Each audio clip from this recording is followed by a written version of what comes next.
Le processus est débuté par les gens de Hockey Québec qui vont inviter les filles. On invite environ 80 filles au mois de mai pour une fin de semaine. Là, il y a 3 matchs. Puis de ces 3 matchs-là, on va réduire le nombre de filles à 40 pour une semaine au mois de juillet. C'est sûr qu'on est très satisfait de la place du programme, tant au niveau de la fédération que de l'importance que ça a au niveau des programmes nationaux quand on parle de Hockey Canada, qui viennent chercher les filles dans les programmes provinciaux, dont l'Équipe Québec. Est-ce qu'on est satisfait à 100 Jamais. Je pense que ça serait mentir. On veut toujours aller plus loin, on veut toujours aller plus vite, on veut toujours aller plus haut. Donc, c'est la visée qu'on a présentement pour le programme. C'était pas juste des critères de hockey au niveau de notre processus de sélection. On voulait aussi avoir des gens qui travaillaient fort, qui étaient prêts à se sacrifier. On s'en va dans un tournoi qui est vraiment difficile. Juste le talent, on ne peut pas remporter. Donc, on a besoin de d'autres critères, puis je pense qu'on a vraiment fait un bon travail au niveau de notre sélection des 20 filles. Les grandes améliorations, je pense qu'on laisse beaucoup de place à la préparation physique des athlètes au niveau hors glace, que ce soit au niveau de la collecte de données, mais aussi au niveau de l'enseignement. L'enseignement, c'est important, pour développer des athlètes et non pas juste des joueurs de hockey, mais aussi faire de la prévention au niveau des blessures, parce qu'on a beau donner des programmes d'entraînement, si les filles ne s'entraînent pas comme il faut, il peut y avoir des risques de blessures qui pourraient nuire au développement des athlètes. On a gagné les Jeux du Canada il y a 2 ans. Sinon, on s'attend toujours à se battre pour une médaille. L'Ontario a définitivement une coche de plus que les autres.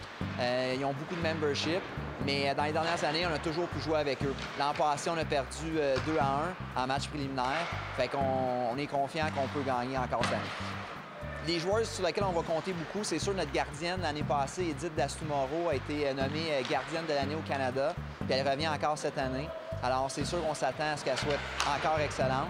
À l'attaque, on a une fille, c'est sa 3e sélection, Gabrielle David. Donc, elle fait l'équipe à 15 ans, 16 ans, puis là, elle est à 17 ans. On s'attend beaucoup à elle. Bien, ce qu'on remarque d'année en année, le hockey féminin ne l'échappe pas. C'est un match qui est beaucoup plus rapide maintenant au niveau féminin.